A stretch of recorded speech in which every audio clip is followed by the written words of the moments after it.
سوتن بنوں گی۔ وہ دو لڑکیاں تھیں، لڑکیاں کیا عورتیں تھیں، 25 اور 30 کے درمیان، لیکن دونوں بہت خوبصورت اور اسمارٹ تھیں، اور دونوں ہوئی ایک ہی فلیٹ میں ایک ساتھ رہا کرتی تھی۔ میرا خیال ہے کہ ان کے آگے پیچھے کوئی نہیں تھا۔ میرا ان سے تعلق یہ تھا کہ میں بھی اسی بلڈنگ کے ایک فلیٹ میں رہتا تھا۔ عام طور پر اگر جوان لڑکیاں یا کوئی لڑکی تنہا زندگی گزارے تو طرح طرح کی باتیں بننے لگتی ہیں، لیکن وہ علاقہ ایسی باتوں سے بہت دور تھا۔ وہ کھاتے پیتے لوگوں کا علاقہ تھا، ان کے مسائل کچھ اور تھے، اس لیے انہیں پرواہ نہیں ہوتی تھی کہ کس بلڈنگ میں یا کس فلیٹ میں کون رہ رہا ہے اور اس کے یہاں کون آیا جایا کرتا ہے۔ میرا خیال ہے کہ سب کچھ غلط بھی تھا اور صحیح بھی۔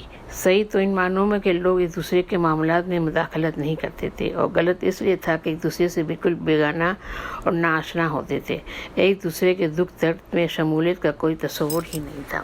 بہرحال میرا قیام بھی اسی بلڈنگ میں تھا۔ گیٹ پر ایک مہذب سا چوکیدار بیٹھا رہتا تھا، جس کے پاس ہر اپارٹمنٹ سے انٹرکام کی سہولت تھی۔ آنے والوں کے بارے میں وہ انٹرکام کر کے بتا دیا کرتا تھا۔ ان لڑکیوں سے میری پہلی ملاقات سیڑھیوں پر ہوئی تھی۔ ایک دوسرے کو سرسری انداز سے دیکھا اور گزر گئے۔ دوسری ملاقات گیٹ پر ہوئی، وہ بھی بس یوں ہی سی تھی، لیکن تیسری ملاقات ایک ریسٹورانٹ میں ہوئی۔ میں کچھ کھانے کے لیے اندر گیا اور وہ دونوں وہاں بیٹھی ہوئی تھی۔ ہم نے فوری طور پر ایک دوسرے کو پہچان لیا۔ ان دونوں کے ہونٹوں پر مسکراہٹ نمودار ہو گئی۔ میں نے بھی جواباً مسکراتا ہوا کچھ فاصلے پہ جا کر بیٹھ گیا۔ چند لمحوں بعد ہی ان میں سے ایک لڑکی اپنی کرسی سے اٹھ کر میرے پاس آئی۔ آپ الگ کیوں بیٹھے ہیں؟ ہمارے ساتھ ہی آ جائیں۔ جی، میں نے چونک کر پوچھا۔ بس ہم ایک ہی بلڈنگ میں رہتے ہیں، اس لیے ایک دوسرے کی پڑوسی بھی ہوئے نا۔ جی ہاں، یہ بات تو ہے، تو پھر آ جائیں۔ میں اس کے ساتھ جا کر اسی کے برابر میں بیٹھ گیا جو مجھے بلا کر لائی تھی۔ اس نے اپنا نام فرح بتایا تھا اور دوسری کا نام رابل تھا۔ دونوں ہی خوبصورت اور خوش مزاج لڑکیاں تھیں، دلچسپ باتیں کرنے والی۔ وہ دونوں تجربے کرتی پھر رہی تھیں۔ انہوں نے اس ملاقات میں اپنے بارے میں بہت کچھ بتا دیا۔ شکیل صاحب، ہم دونوں کے درمیان پیار کا رشتہ ہے، فرح نے بتایا، اور اس رشتے سے بڑا اور کوئی رشتہ نہیں ہوتا۔ جی ہاں، یہ تو ہے، میں نے اس کی تائید کی۔ ہماری بنیاد ہی اسی پر ہے۔ ہمارا ایک دوسرے کے سوا اس دنیا میں اور کوئی نہیں ہے، رابل نے کہا۔ دونوں کے والدین کا انتقال ہو چکا ہے، بس یہی کمی محسوس ہوتی ہے۔ اس کے علاوہ ہمیں کسی قسم کا معاشی پرابلم نہیں ہے، کیونکہ ہمارے والدین نے ہمارے لیے اچھے خاصے روپے بینک بیلنس میں ڈپازٹ کرا دیے تھے، اور ان سے ہمارا خرچہ چلتا ہے۔ ہم ٹھاٹھ سے رہتے ہیں، فرح نے بتایا۔ کوئی غم نہیں، کوئی ٹینشن نہیں، زندگی آرام سے گزر رہی ہے۔ بہت خوب، میں بھی مسکرا دیا۔ اس کے علاوہ اور کوئی بات؟ شاید آپ شادی وغیرہ کے بارے میں پوچھ رہے ہیں۔ جی ہاں، یہی مراد تھی میری۔ نہیں، ہم اس چکر میں نہیں پڑے، فرح نے کہا، کیونکہ ہم ایک دوسرے سے الگ ہونے کا تصور بھی نہیں کر سکتے۔ ایک بار ایسا ہوا کہ ایک شخص نے رابل سے محبت کرنے کی کوشش کی تھی۔ رابل نے اس سے کہا، محبت صرف ایک شرط ہوگی کہ دونوں سے محبت کرو۔ بس یہ سن کر بندہ ایسا فرار ہوا کہ اس کی واپسی نہیں ہوئی۔ بے وقوف تھا، میں ہنس کر بولا۔ اگر اس کی جگہ میں ہوتا تو تم دونوں سے عشق کرنے لگتا۔ میں یہ بات اس لیے کہہ گیا کہ میں ان کے مزاج سے واقف ہو گیا تھا، اور یہ اندازہ ہو گیا تھا کہ یہ دونوں اس بات کا برا نہیں مانیں گی، اور ہوا بھی یہی۔ میری بات سن کر رابل نے کہا، چلیں، ابھی بھی ہماری ویکنسی خالی ہے، آپ چاہیں تو شروع ہو سکتے ہیں۔ پھر انہوں نے میرے بارے میں پوچھا کہ میں کون ہوں، کیا کرتا ہوں۔ میں نے بتایا، میں آپ کو بتا چکا ہوں کہ میرا نام شکیل ہے۔ اتفاق سے میں بھی ایک تنہا انسان ہوں، ایک چھوٹا سا بزنس ہے، لکھنے پڑھنے کا شوق ہے، اور اب تک نہ تو میں نے عشق کیا اور نہ ہی شادی کی۔ ہاں، ایک بات بتانا تو بھول گئی، فرح نے کہا، شادی کے لیے بھی ہماری یہی شرط ہے، یعنی اس بندے کو ہم دونوں سے شادی کرنی ہوگی۔ یہ تو بہت ٹیڑھی کھیر ہے، بس یہی قول ہے، بس یہی ہے، قبول ہے تو ٹھیک، ورنہ اس کی راہ الگ، ہماری راہ الگ۔ بہت دیر تک ان سے ادھر کی باتیں ہوتی رہی، دونوں ہی دلچسپ ثابت ہو رہی تھی۔ پتہ نہیں انہوں نے زندگی کو کس انداز سے دیکھا تھا۔ بہرحال ان کا نقطۂ نظر اوروں سے بہت مختلف تھا۔ اس دن کے بعد سے ان دونوں سے اچھی خاصی دوستی ہو گئی۔ بے تکلفی ہو گئی تھی۔ دونوں بے جھجک میرے اپارٹمنٹ میں آ جایا کرتی۔ اگر کچھ کھانے کا موڈ ہوتا تو کچن میں بھی گھس جاتی۔ اس طرح میں بھی اس کے اپارٹمنٹ میں چلا جایا کرتا۔ اکثر ہم رات گئے تک بیٹھے ٹی وی دیکھتے رہتے۔ دونوں ہی بہت کھلے مزاج کی تھیں، لیکن انہیں بے کردار نہیں کہا جا سکتا تھا۔ وہ بے تکلف ان کا مزاج کا حصہ تھی۔ ایک دن میں ایک عجیب سچویشن میں پھنس گیا۔ ایک خوبصورت بندہ مجھ سے ملنے آ گیا۔ وہ خاصا معقول نوجوان تھا، سلیقے کی مورت، سلیقے کا لباس۔ اس نے اپنا نام اویس بتایا تھا۔ جناب، میں آپ کے پاس ایک بہت ضروری کام سے آیا ہوں، اس نے کہا۔ میں اسے اندر لے آیا۔ جی فرمائیے، میں آپ کے لیے کیا کر سکتا ہوں؟ آپ کے اپارٹمنٹ میں 2 لڑکیاں رہتی ہیں، فرح اور رابل، اس نے کہا۔ میں انہی کے سلسلے میں آپ کے پاس آیا ہوں۔ جی ہاں، رہتی ہیں، لیکن آپ نے اس کیسے سمجھ لیا کہ میں ان دونوں کے حوالے سے آپ کے کام آ سکتا ہوں؟ جانتا ہوں، میں مسکرایا۔ ان دونوں سے آپ کی اچھی خاصی دوستی ہے۔ وہ آپ کے اپارٹمنٹ میں آیا کرتی ہیں اور آپ ان کے پاس چلے جاتے ہیں۔ آپ کی معلومات پر حیرت ہو رہی ہے، اس لیے کہ میں کئی ہفتوں سے آپ کی نگرانی کر رہا ہوں، اس نے بتایا۔ بلکہ ان دونوں کو نگرانی کر رہا ہوں اور درمیان میں آپ نگاہوں میں آ گئے۔ کیا آپ کا تعلق کسی خفیہ ایجنسی سے ہے؟ میں نے پوچھا۔ ارے نہیں صاحب، کہاں کی خفیہ ایجنسی؟ اس نے کہا۔ میں تو مریض عشق ہوں۔ بات یہ ہے کہ کچھ عرصے پہلے میں نے رابل کو شادی کی پیشکش کی تھی۔ اس نے یہ شرط رکھی کہ رابل کے ساتھ فرح سے بھی شادی کر لوں۔ وہ آپ ہی ہیں، میں نے مسکرا دیا۔ انہوں نے آپ کے بارے میں بتا دیا تھا، لیکن لیکن یہ فرمائیں کہ میں کیا کر سکتا ہوں؟ آپ ان کے قریب ہیں، ان دونوں کو سمجھائیں کہ زندگی اتنے بچگانہ انداز میں نہیں گزرتی۔ خدا را زندگی کے معاملات کو سنجیدگی سے لیں۔ تم ٹھیک کہتے ہو، میں نے اس کی تائید کی۔ ایک بات بتاؤ، کیا تم یہ جاننے کے باوجود رابل سے محبت کرتے ہو کہ میری ان دونوں سے دوستی ہے اور وہ اکثر میرے اپارٹمنٹ میں رات دیر تک رہتی ہیں؟ اس سے کوئی فرق نہیں پڑتا جناب، وہ ہنس پڑا۔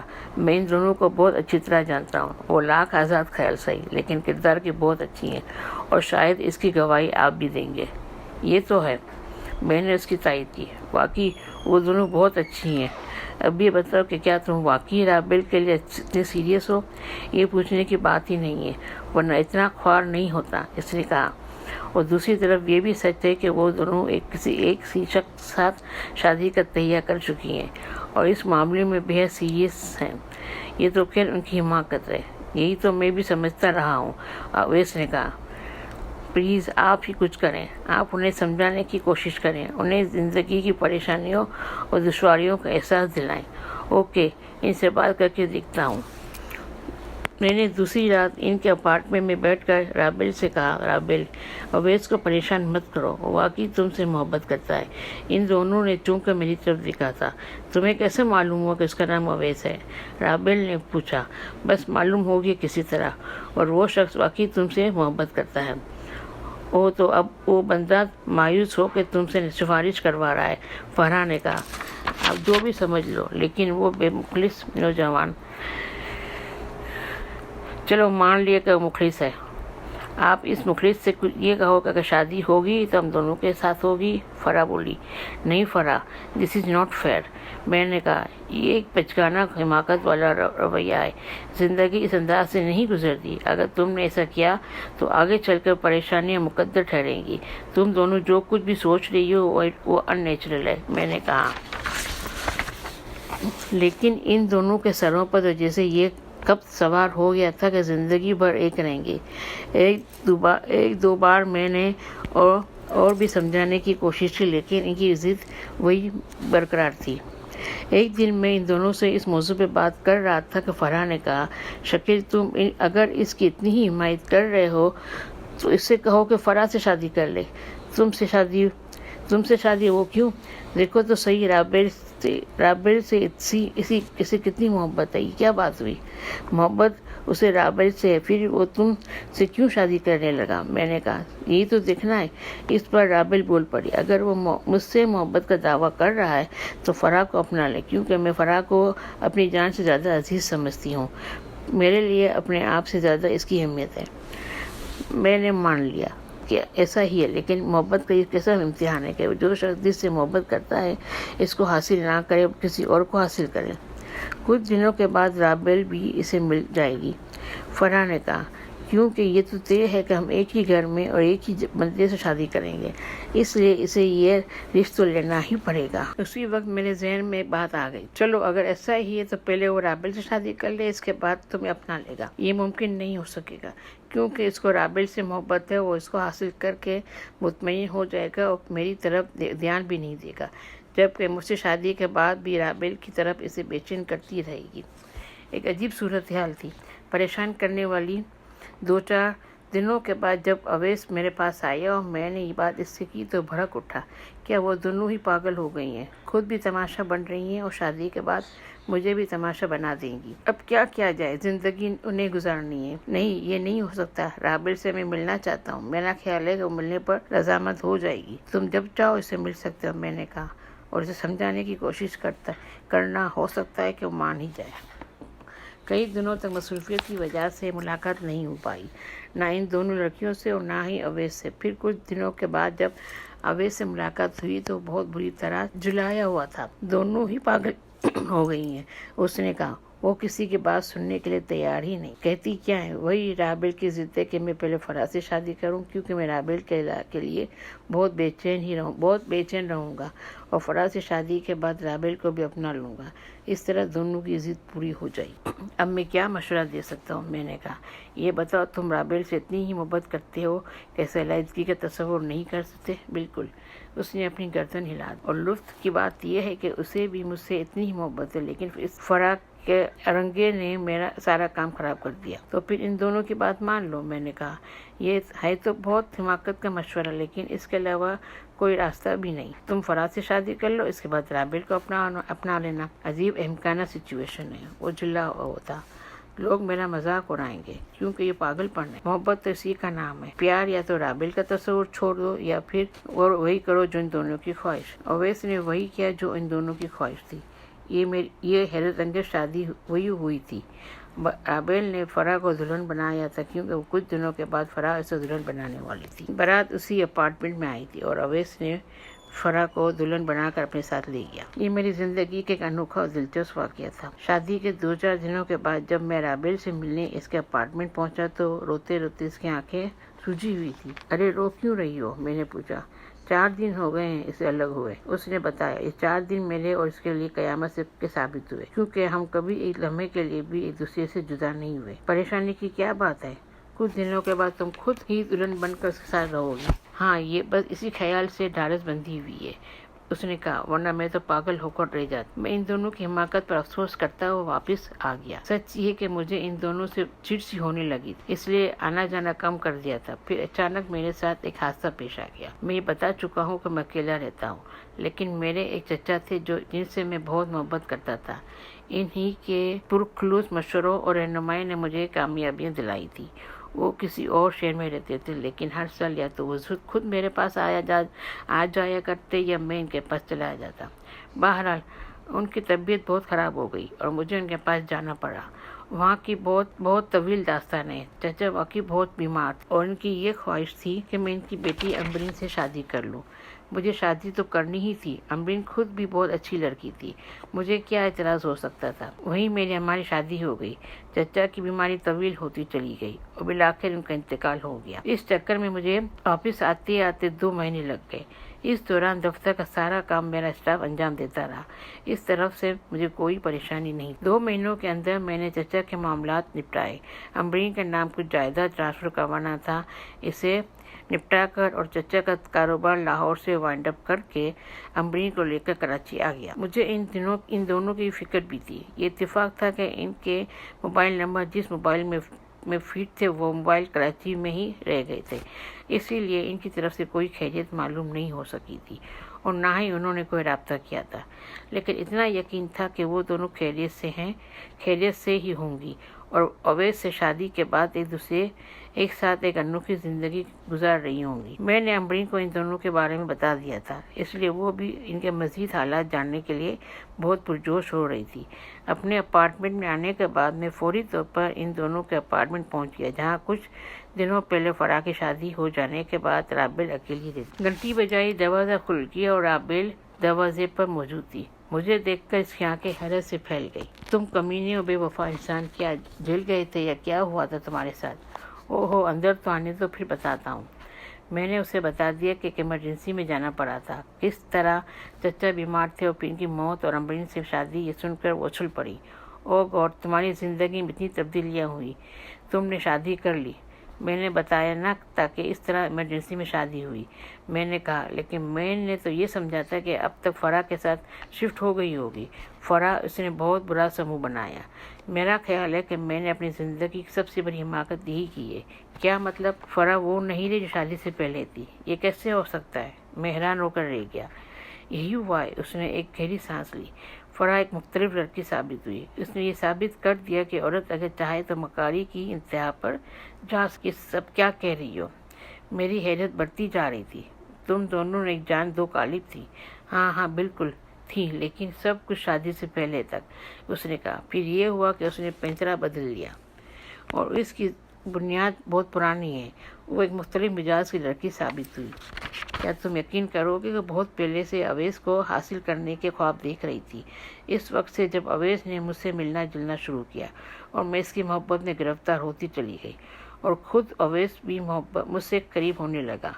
ہماری ملاقاتیں ہوا کرتی تھی، وہ ان ملاقاتوں میں کبھی کبھی فرح بھی میرے ساتھ ہوتی۔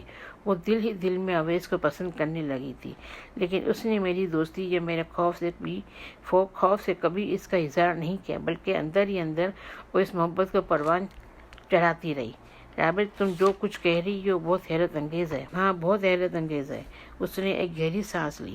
کوئی نہیں کہہ سکتا کہ کس کے دل میں کیا ہے، اور وہ کسی کے برباد کرنے کے لیے اس اپنے دل میں کیسی سازشیں کر رہا ہے۔ فرح نے بھی یہی کیا۔ وہ اویس کو پسند کرنے لگی اور اس نے یہ سوچ لیا کہ وہ اویس کو میرا نہیں ہونے دے گی، اور اس نے یہ انوکھی شرط محبت کے نام پر رکھ دی کہ ہم دونوں کی شادی کسی ایک ہی آدمی سے ہوگی۔ کیا مطلب؟ کیا یہ شرط تمہاری نہیں تھی؟ نہیں، میرے ذہن میں سے کوئی خیال بھی نہیں تھا، رابل نے کہا، لیکن فرح نے اس خیال کو تقویت دی۔ وہ مجھے اکساتی رہی اور بالآخر میں بھی اس کی باتوں میں آ کر ان کی ہاں میں ہاں ملاتی رہی۔ بہت دلچسپ، عجیب کہانی ہے۔ اس نے ایک میدان مار لیا تھا، یعنی وہ مجھے قائل کرنے میں کامیاب ہو گئی تھی کہ ہم دونوں کو کسی ایک ہی آدمی سے شادی کرنی چاہیے، لیکن ابھی اس کا مشن مکمل نہیں ہوا تھا۔ ابھی اسے اویس کو پوری طرح اپنا لینا تھا، اس لیے اس نے یہ منصوبہ بنایا کہ اویس پہلے اس سے شادی کرے، اس کے بعد پھر مجھ سے شادی کرے۔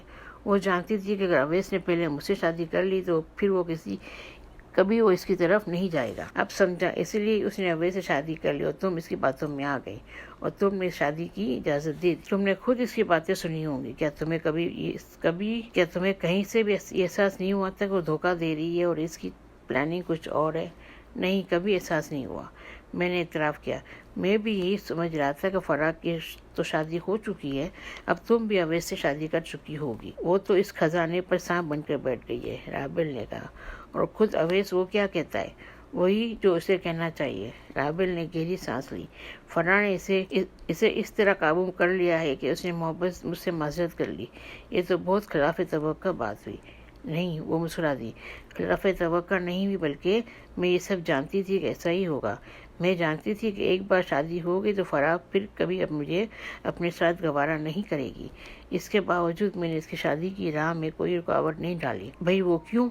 وہ اس لیے کہ اس نے چاہے مجھ سے شادی کی ہو، لیکن میں تو فرح سے محبت کرتی ہوں، اور اس کی اس حرکت کے باوجود میں ایک بات بتا دوں ابیل، ضرور کہو کیا بات ہے؟ یہ سمجھو کہ جو کچھ بھی ہوا وہ بہت اچھا ہوا، میں نے کہا۔ اس میں خدا کی یہی بہت بڑی مصلحت پوشیدہ ہے، اور جہاں تک میں سمجھ سکا ہوں مصلحت یہ ہے کہ اگر تم دونوں کی شادی ایک ہی عمر سے ہو جاتی تو کچھ دنوں کے بعد تم ایک دوسرے کو برداشت نہیں کر پاتی، سوکن بن کر تمہارے مزاج کچھ اور ہو جاتے۔ اس لیے اچھا ہوا کہ اب بھی کسی حد تک صحیح تمہاری دوستی برقرار ہے۔ شاید تم ٹھیک کہتے ہو، ممکن ہے ایسا ہی ہو جاتا۔ خیر یہ بتاؤ کہ اب تمہارے ذہن میں کیا ہے، تم اپنی زندگی کس طرح گزارنا چاہتی ہو؟ میں شاید ایک دفعہ پھر ایک محاذ پر ہار گئی ہوں، اس نے کہا، اور وہ تمہارا محاذ ہے؟ میرا محاذ؟ میں نے حیرت سے اس کی طرف دیکھا۔ یہ کون سا محاذ ہے؟ مجھے اعتراف کرنے دو، اویس کے بعد اگر میں نے کسی مرد کو پسند کیا تھا تو تم ہو، رابل نے کہا۔ اسی لیے جب فرح نے میرے ساتھ دھوکہ کیا تو میں نے یہ سوچ کر اپنے دل کو تسلی دے لی تھی کہ چلو کوئی بات نہیں، تم واپس آؤ گے تو میں تمہاری طرف اپنا ہاتھ بڑھا دوں گی، اور مجھے امید تھی کہ تم میرے بڑھے ہوئے ہاتھ کو نظر انداز نہیں کرو گے، لیکن میں پھر ہار گئی اور تم اپنی بیوی کے ساتھ واپس آئے ہو۔ خیر تمہیں کوئی نئی زندگی مبارک ہو، میری نیک تمنائیں تمہارے ساتھ۔ رابل کی آنکھوں میں آنسو آ گئے تھے، اس نے اپنا چہرہ دوسری طرف کر لیا تھا، اور میں یہ سوچ رہا تھا کہ یہ کیسی لڑکی ہے جس نے سوائے شکست کے اور کچھ بھی حاصل نہیں کیا۔ رابل نے وہ اپارٹمنٹ فروخت کر دیا تھا اور کہیں چلی گئی تھی، کہاں یہ میں نہیں جانتا تھا، کیونکہ اس کے بعد میری نہ تو رابل سے ملاقات ہوئی اور نہ فرح سے، کیونکہ میں خود بھی لاہور آ گئی۔ نہ جانے اب وہ کس انداز کی زندگی گزار رہی ہیں، لیکن یہ بھی انسانی زندگی کا عجیب پہلو تھا جس نے آج تک مجھے حیران کر رکھا ہے۔